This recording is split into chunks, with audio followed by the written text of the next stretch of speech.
All right, guys, let's talk about lobs, how to run them down, how to work with your partner, all that kind of stuff.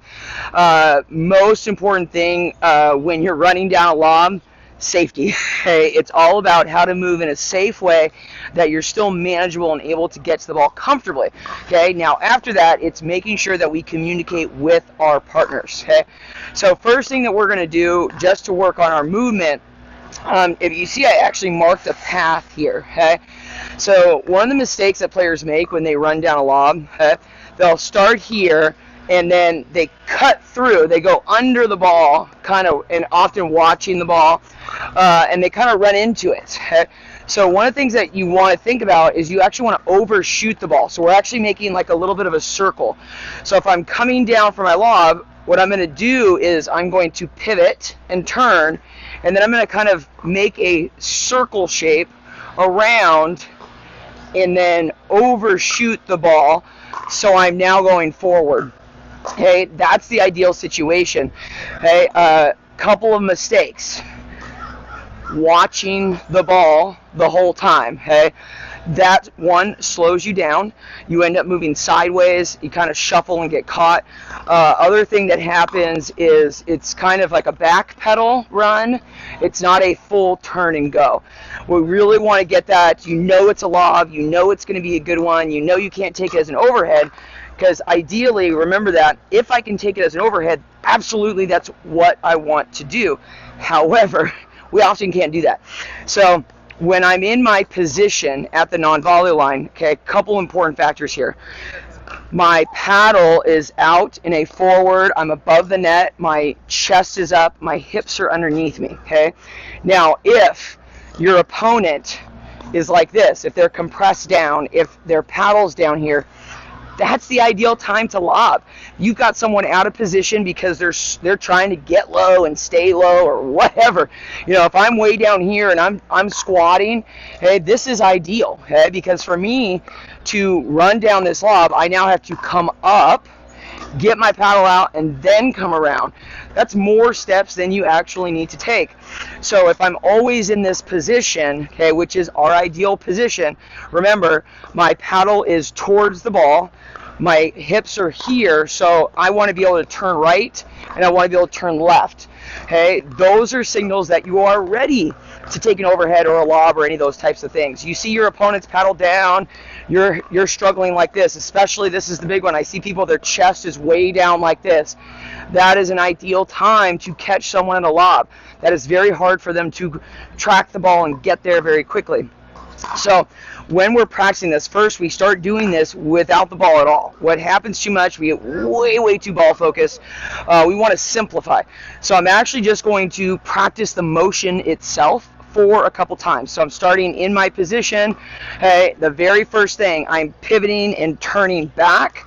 Okay, the ideal when I'm running down a lob is I want to be able to hit a drop shot, okay, ideally into the non-volley zone. So more than likely we're looking to turn to the forehand.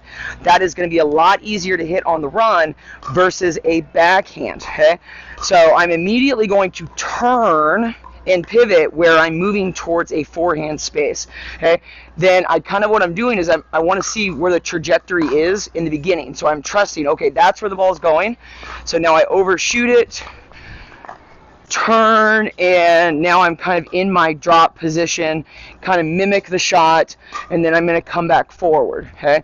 Now, also a mistake that's made is we go and we track that lob down, we get it, and then we race back up to the net. You want to think from a strategic standpoint when someone lobs you, it's like you're resetting the point, okay? Which means we go back into, we're transitioning on a third shot drop or a fifth shot drop as a team that we've got to kind of work together. So if I'm coming from here, okay, I'm practicing my motion, bump, bump, bump, bump, bump, ideally practice with that paddle out and ready, okay, and then I want to try to drop it. Now, we'll get into position a little bit with our partners in a little bit, but right now we're just going to do this a couple times. Okay, we're going from here, turn, go, and we're trying to kind of take big dynamic steps so that you're ready to hit that ball. Often what I see players do is they're stopping right where the ball is. So we're hitting it up here, or pulling or getting us in trouble. We want to create that space when we're going to that shot.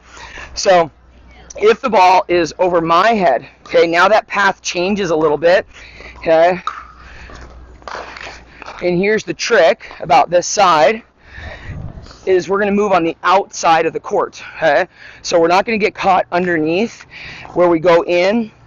So a lot of times I see players and they think of the old tennis switch. So if I were coaching tennis, okay, and we were practicing running down lobs, it would always be the opposite person to go get it. So this person would go to that side and I would go to this side. However, that is very, very hard for most people to come from here, run down that lob, and then hit a backhand drop shot. Okay, so that's for a right-hander. Okay, that's super hard for most people. Is it possible? Absolutely.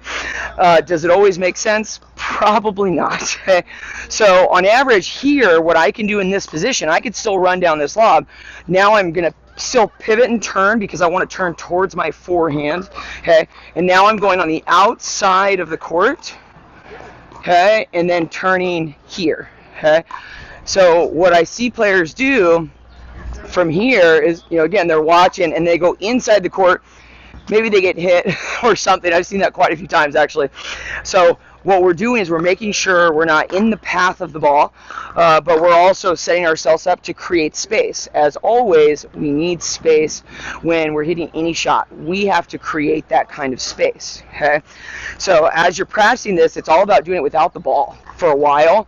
Okay, so from here, again, I'm pivoting and turning. I see where the ball is going. Now I'm making my motion, and then I'm turning, and then I'm going again. Okay, and you